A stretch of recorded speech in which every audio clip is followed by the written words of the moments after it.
Oke, silakan yang mulai. Assalamualaikum warahmatullahi wabarakatuh. Selamat pagi Bapak penguji. Di sini saya akan mempresentasikan portofolio saya selama PKL. Untuk profil saya yaitu nama Risma Putra Pamungkas, nomor absen 31 kelas 12, alamat Jayotakan, RT 5, RW 5, Kecamatan Serengan dan Kota Surakarta.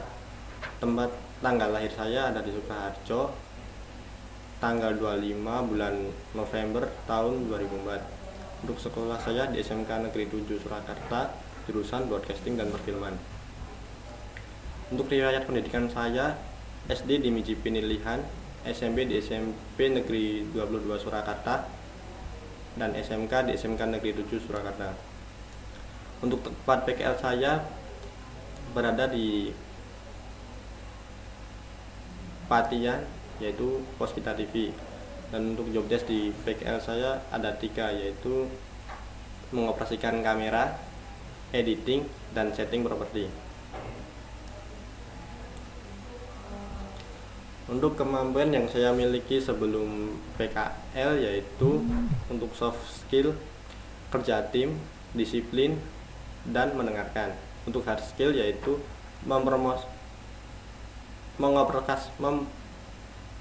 mengoperasikan hand record 6, peletakan clip on, terus editing menggunakan Premiere, dan penulisan naskah. Untuk sesudah PKL ini, untuk soft skill adalah kerja tim, berpikir kritis, berkomunikasi, inisiatif, mengatur waktu, dan tanggung jawab. Dan untuk hard skill yaitu mengoperasikan kamera Sony A72 atau A7 Mark II, setting properti, editing menggunakan aplikasi Filmora, mengatur pencahayaan, dan mengaplikasikan teleprompter. Untuk keterkaitan mata pelajaran di PKL yaitu untuk agama adalah berdoa terlebih dahulu saat mau produksi. Terus untuk bahasa Indonesia, keterampilan dalam komunikasi untuk menyampaikan informasi dengan jelas kepada narasumber atau host. Untuk BK, bertanggung jawab pada tugas yang telah diberikan kepada saya.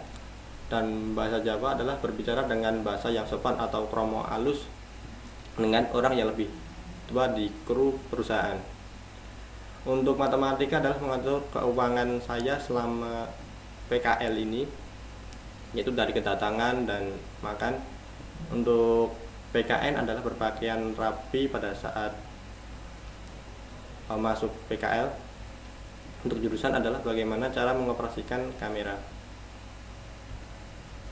Untuk refleksi aspek pengetahuan yaitu untuk kendala selama saya di PKL ada clip on yang tiba-tiba putus saat produksi, dan pada saat produksi kamera tiba-tiba mati dikarenakan overheat. Nah, untuk penyelesaian masalah tersebut saya menggantikan clip on dengan menggunakan kabel mic dan membackup kamera dengan handycam dan mematikan kamera agar kamera tidak panas dan menyalakan kembali. Untuk aspek sosial dalam hubungan rekan kerja di tempat PKL saya sangat baik. Pada saat podcast kami membagi tugas dan selalu mempertimbangkan pendapat dari rekan. Untuk hubungan lingkungan kerja yaitu saya selalu menjaga suasana atau mood narasumber agar pada saat menyampaikan informasi bisa menyampaikan dengan jelas dan rinci, dan saling menyapa dengan orang dari kantor lain. Untuk aspek fisik dari fasilitas di PKL dan di sekolah ada perbedaan, yaitu pada saat di sekolah menggunakan kamera Canon EOS 70D, menggunakan clip on Boya, dan memiliki satu studio. Untuk di tempat PKL menggunakan kamera Sony A7 Mark II, menggunakan clip on Saramonic, dan memiliki 2 studio, yaitu studio podcast dan studio taping monolog. Dan ini dokumentasi saya selama waktu PKL.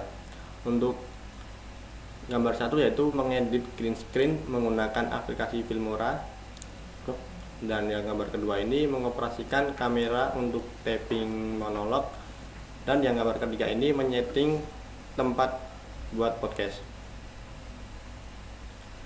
Harapan saya adalah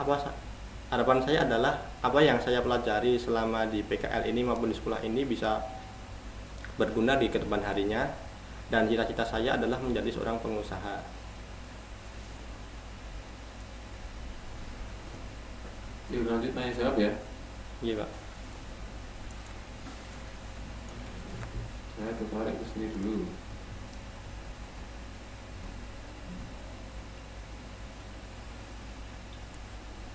Bekerja tim, berpikir kritis, berkomunikasi, inisiatif, mengatur waktu, tanggung jawab. Ini jelas sudah bisa disebutkan contohnya apa masing-masingnya. Kerja tim itu kayak apa di sana? Untuk kerja tim itu kan pada saat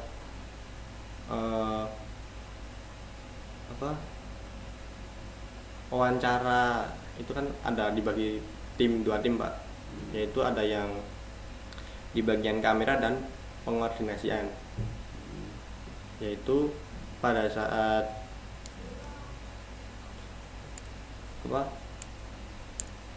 kamera 1 dengan kamera 2 itu ada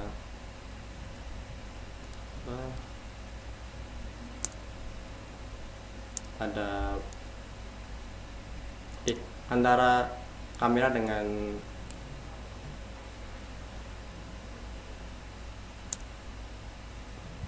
pengordinan apabila ada perbedaan pikir saling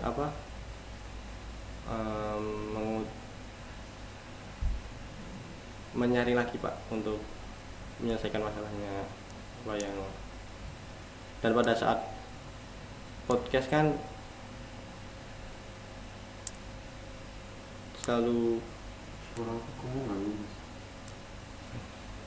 pada saat podcast kan ada selalu membagi job desk itu Pak, dan kadang kan berebutan, jadi salah satu ada yang mengalah agar tidak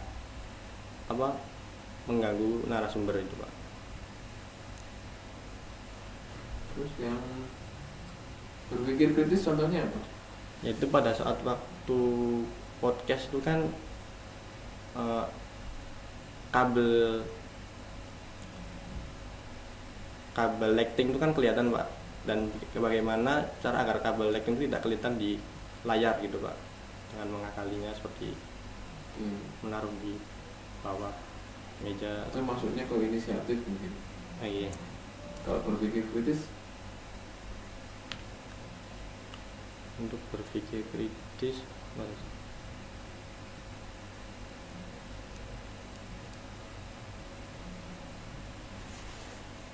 yang nulis kamu sendiri dari copy paste.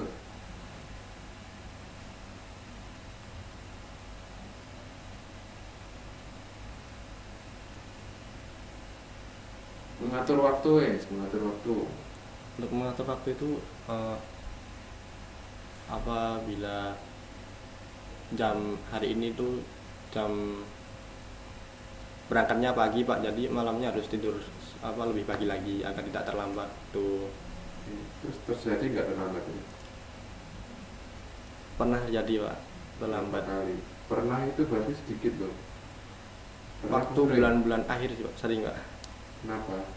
Dikarenakan waktu malam tuh nggak bisa tidur Pak, sulit untuk tidur gitu Pak. Nah, apa itu? Biasa. Ya nek kowe dolan HP ora turu. Kenapa? Ya ngalamun gitu Pak, nggak bisa ngalamun kan nyekel HP, ora mungkin nek ngalamun. Masa orang ngalamun berang-berang jam. Mana dapat catatan dari bos kita itu, Risma aku sangat tangan mas, ngomongnya dikandani gak iso, tanggung jawabnya kayak enak, walaupun secara skillnya sebenarnya bagus.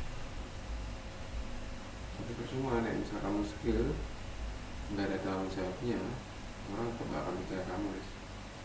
Iya Pak. Ini karena kamu mungkin posisinya masih magang. Setelah ini kamu lulus, kamu punya skill, tapi kamu nggak bisa tanggung jawab di luar awakmu dulu, orang nggak bakal percaya. Entah skillmu luar, skill di luar, skill yang secanggih apapun, orang nggak akan percaya. Orang akan lebih percaya orang yang bertanggung jawab walaupun skillnya sedikit. Iya Pak. Itu kemarin tuh dikarenakan itu Pak, waktu bulan awal itu kan saya berangkat pagi Pak, tapi Parho itu datangnya sore, jadi nunggunya lama gitu loh Pak. Terus kalau nunggunya lama berarti kamu datangnya nggak harus pagi. Iya, soalnya di sana cuma diam gitu. Sama. Kamu nggak bisa ini. Nek menurutku itu egois ya, gitu ya. Iya Pak. Lah sing butuh sapa? Kesane ngono. Kamu makan ada aturannya. Misal suruh datang jam 7 ya datang jam 7. Jangan terus 2 hari berikutnya misal kita teko jam 09.00 gak apa-apa ya paling molor. Paling ya molor itu bukan wewenang kamu yang memutuskan. Molor atau enggak itu tergantung mereka, tapi kewajibanmu datang jam 7. Kecuali bosnya kok enggak apa-apa. Gitu. Iya. Bosnya kowe sing kono arep misal kowe dodol iki. Kowe bakule. Kono arep tuku. Terus yang tuku janjine iki. Kok tak COD nang ngono jam 09.00 ya. Sesuai COD tekan jam 11. Sesuai COD-ne wis ngomong jam 09.00 ya. Terang jam 11 gak apa-apa. Sing butuh dhek. Tahu bedanya? Iya Pak. Ini kamu di tempat kerja. Kalau ada yang molor, ya itu bukan hakmu untuk ketika kamu motong jam kerja di enggak. Kecuali kamu bosnya, kamu yang punya perusahaan, ya ada narasumber telat terus kamu datang untuk telat, enggak apa-apa. Toh nggak akan dimulai ketika nggak ada kamu misal harus dimulai nunggu kamu, boleh kamu kayak gitu. Nah aku sopo kok bisa punya pemikiran seperti itu. Itu baru di tempat makan, Riz. Besok kamu ketemu orang baru lagi, ketemu orang nggak kenal lagi, bisa jadi kamu akan menyepelekan seperti itu. Walaupun tak lihat sebenarnya rata-rata kemampuan teknismu jauh dibanding anak-anak yang lain. Tapi karena kamu gak punya tanggung jawab dan merasa terus mungkin merasa bisa ya, merasa terus egois segala macam, orang gak akan percaya kamu. Yang kalau menurut kamu selama 6 bulan yang diajarkan di tempat Pak Karti atau kos kita, nomor satu apa? Yang diajarkan Pak? Yaitu mengoperasikan kamera Pak. Cuma itu, nomor satu tempat latihan apa? Tanggung jawab sih Pak, tanggung jawab. Selama 6 bulan ini kamu merasa tanggung jawabmu bertambah nggak?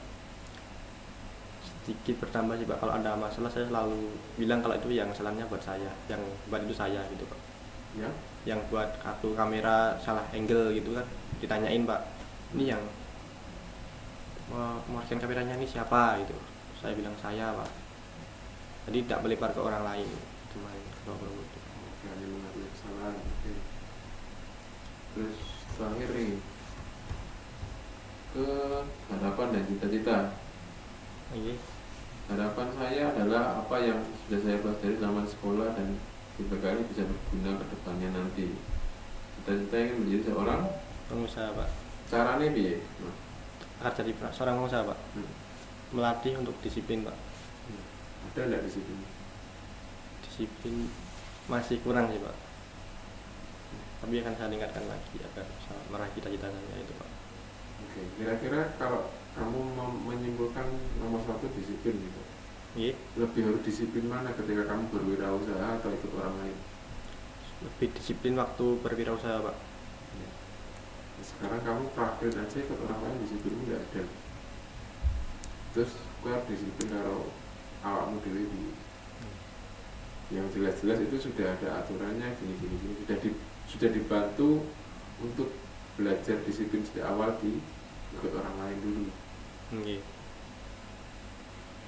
Terus kalau nantinya kamu mau berwirausaha dan kamu menurutmu kunci pokoknya harus disiplin dengan diri sendiri, yakin nggak kamu bisa? Yakin Pak. Apa yang buat yakin? Karena kalau sesuatu yang kita inginkan itu harus kita yakini Pak, untuk meraihnya. Nah, kamu yakin dengan disiplin juga? Belum Pak, tapi akan saya latih lagi Pak, akan lebih disiplin dari berangkat tepat waktu gitu. Terus nanti kalau ini videonya dilihat sama tempat Pak Karti, kira-kira kamu mau ngomong apa ke pos kita? Semoga di Pos Kita TV lebih berkembang lagi dan kru-kru diberikan kesehatan, dan terima kasih atas ajaran selama 6 bulan ini. Terus untuk sekolah udah 3 tahun, kira-kira apa yang mau kamu sampaikan ke sekolah yang udah 3 tahun ini? Untuk sekolah untuk 3 tahun ini saya mengucapkan terima kasih atas pelajaran yang telah diberikan kepada saya Pak, karena pelajaran yang diberikan kepada di SMK ini akan berguna di kedepan saya nanti Pak. Contohnya apa? Contohnya berpakaian seperti jadwal, kan itu melatih kedisiplinan Pak. Terus datang tepat waktu itu juga melatih kedisiplinan, dan juga guru selalu mendukung untuk muridnya itu berkreasi Pak. Silakan juga presentasinya. Sekian presentasi dari saya. Terima kasih.